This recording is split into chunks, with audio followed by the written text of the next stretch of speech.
Hey, everybody, I'm talking about bondage today. That's right. Bondage is the topic of the day. Now, no, I'm talking about treasury bonds. What are you talking about? I'm talking about treasury bonds, debt instruments. That's where the action is this week. That's where we've got to be focused.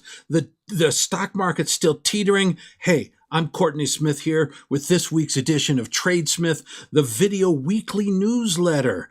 Awesome. I've been told it's the only one in the world. Sounds astounding to me, but who knows? Let's get right into it. And in particular, let's get right into this disclaimer. Tattoo it on your kid's forehead. It's that important. Now, let me start out with what I call the big four. And I think these are the four most important markets in the world. And I want to show you how they're interconnected and what's driving these markets right now. Now, you can see there's four lines there. And let's start at the top and work our way down. The top line is the S&P. And oh, by the way, this chart is a daily chart. It goes back about 6 months. So the very top chart, that's the S&P. You can see all the action we've had here recently, but we had the big dip, and then we've had a nice little rally, and then we were down on Friday. Right underneath that is gold. Notice that gold is pretty much the same pattern. Up early in September, then down, then up. Okay, interesting. Now let's go to the green line. That's the US dollar. That's an inverse. It's inverse related. So it dropped early in September, then rallied, and then just dropped recently. Well, let's now go to the red line. That's the one I really want to talk about. That's Treasury Notes. Treasury Notes are driving the world markets right now. And what we're seeing is that we saw, this is showing when it rallied up, that was showing that it was, those were interest rates going higher.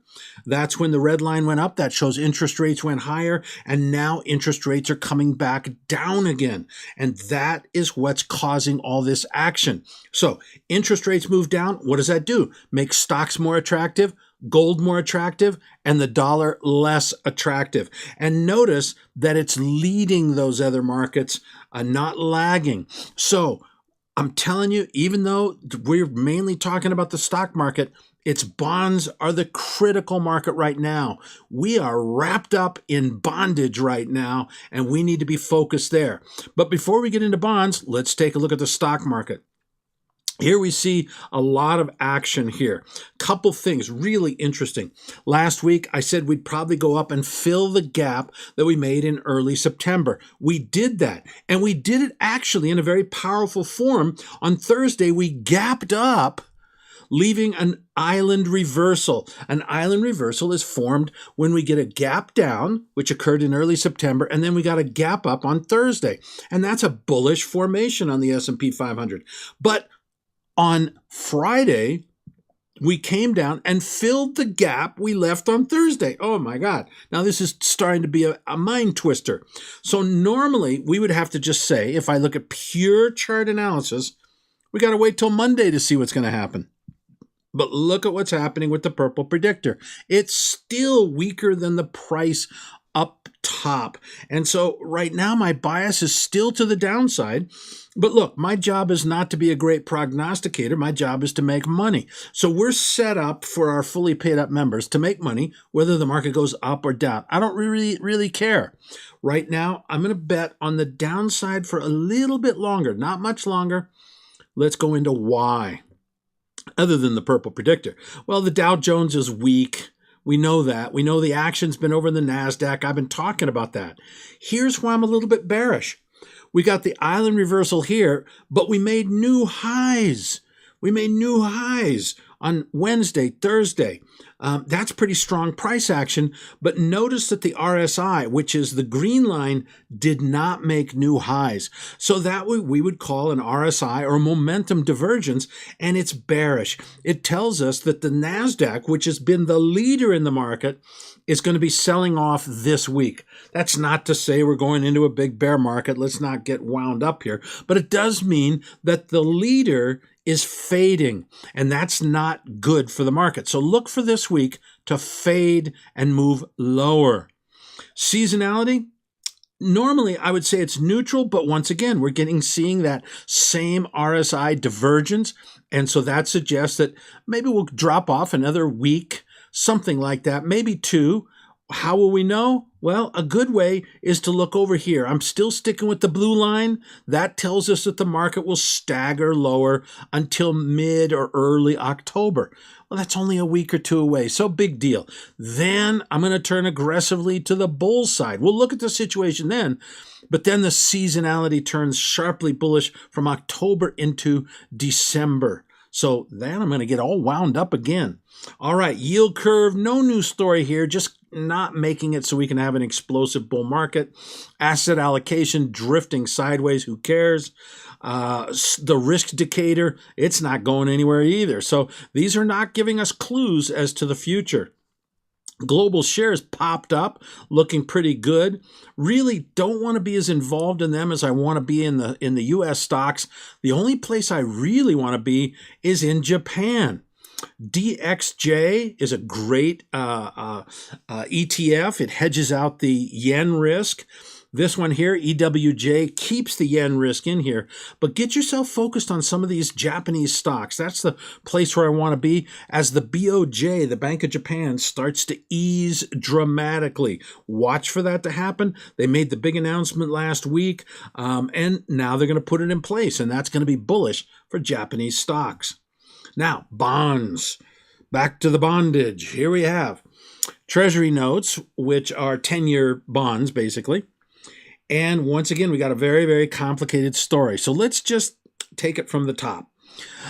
We've got a downtrend line.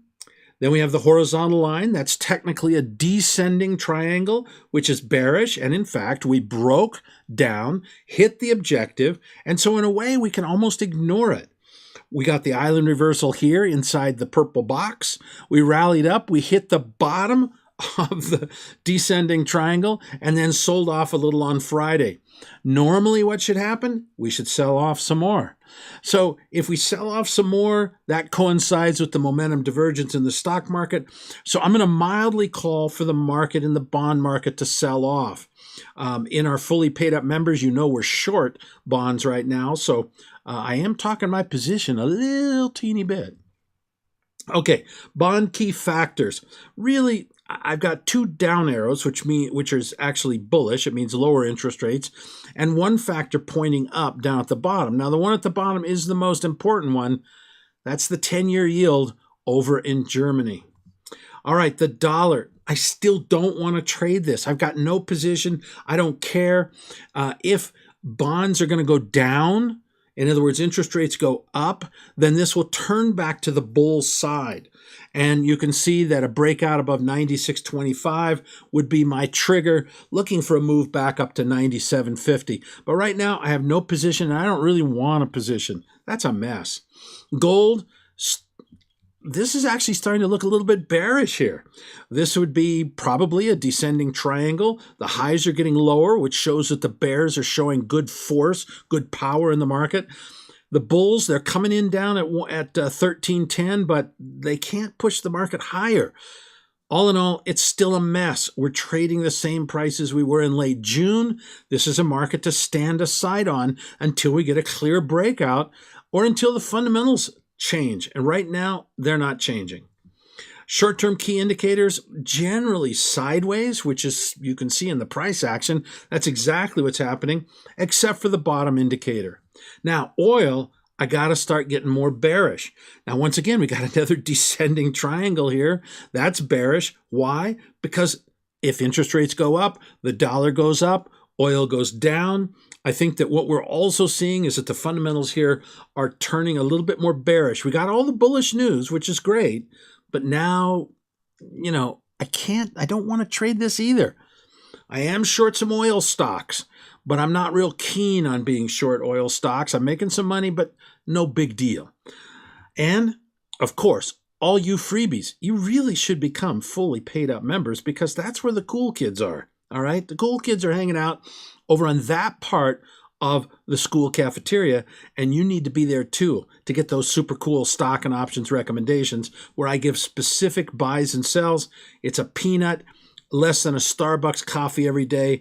We still love you, of course, Fully paid up members, hang in there. I got a new trade here for you. You're going to like it. All right, freebies, talk to you next week. Fully paid up members, we'll talk to you in just a second.